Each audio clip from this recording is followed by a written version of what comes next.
السلام علیکم دوستو، آج ہم بات کرنے والے ہیں ہیوسٹن کے آرکیٹیکچرل ہسٹری کے بارے میں۔ یہ شہر صرف ایک کمرشل ہب نہیں بلکہ تاریخ اور ماڈرن انجینئرنگ کا ایک بہترین ملاپ ہے۔ اس شہر کی بلڈنگز ہمیں یہ بتاتی ہیں کہ کیسے ایک چھوٹی سی بستی امریکہ کے سب سے بڑے شہروں میں سے ایک بن گئی۔ آج کی ہیوسٹن کا اسکائی لائن بہت ماڈرن ہے، لیکن اس کا سفر وکٹورین گھروں سے اسکائی اسکیپرز تک کیسے پہنچا، چلیے اس کہانی کا آغاز کرتے ہیں۔ ہیوسٹن کی بنیاد 1836 میں رکھی گئی تھی اور اس وقت یہ صرف ایک چھوٹی سی بستی تھی۔ لوگ اکثر لکڑی اور اینٹوں سے گھر اور دکانیں بناتے تھے۔ یہ عمارتیں سیدھی اور سمپل ہوتی تھیں، مگر جیسے جیسے شہر بڑا ہوتا گیا وکٹورین سٹائل کا اثر آتا گیا۔ وکٹورین گھروں کی خاص بات تھی کہ انہیں بلند بیلکونیز، ووڈن پلرز اور انٹریکیٹ ڈیزائن ہوتی تھی۔ یہ سٹائل صرف امیر طبقہ افورڈ کر سکتا تھا، لیکن دھیرے دھیرے ہیوسٹن کا اسکائی لائن بدلنے لگا۔ جیسے جیسے ہیوسٹن بڑا ہوتا گیا، نئے کمرشل بلڈنگز اور آفیسز بننے لگے۔ 1900 کے آغاز میں آرٹ ڈیکو سٹائل بہت مشہور ہو گیا۔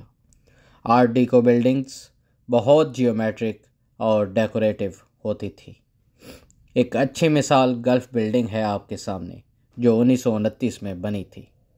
یہ اس وقت ہیوسٹن کی سب سے اونچی عمارت تھی اور آج بھی ایک تاریخی نشاندہی ہے۔ لیکن 1950 تک اسکائی لائن اور بھی بدل گیا۔ نئے ماڈرن بلڈنگز بننے لگی جو صرف ہیوسٹن کو نہیں بلکہ پورے امریکہ کو بدلنے لگی۔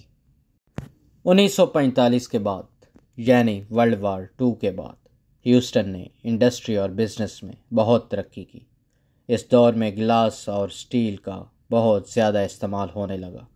1960 اور 70 میں نئے اسکائی اسکیپرز بننے لگے جن میں فنکشنل اور سمپل ڈیزائن استعمال کیے گئے۔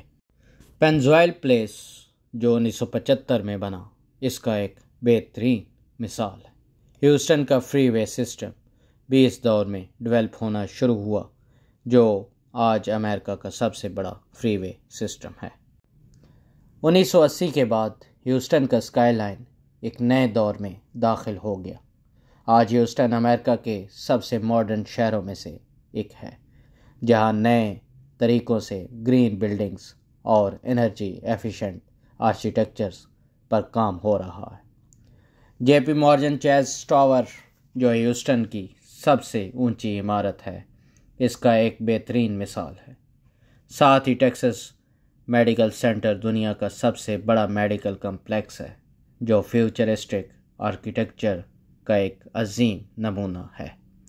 آج کا ہیوسٹن اپنی تاریخی بلڈنگ کو بھی سنبھال رہا ہے اور نئے ٹیکنالوجی ڈرائیون پروجیکٹس پر کام بھی کر رہا ہے۔ تو دوستو، یہ تھی ہیوسٹن کی آرکیٹیکچر کا سفر، ایک چھوٹی بستی سے فیوچرسٹک شہر تک کی کہانی۔ اگر آپ کو یہ ویڈیو پسند آئی تو پلیز لائک کریں، سبسکرائب کریں اور کامنٹ میں بتائیے کہ آپ کا فیوریٹ آرکیٹیکچرل سٹائل کون سا ہے۔ شکریہ دیکھنے کا، ملتے ہیں اگلی ویڈیو میں۔ اللہ حافظ۔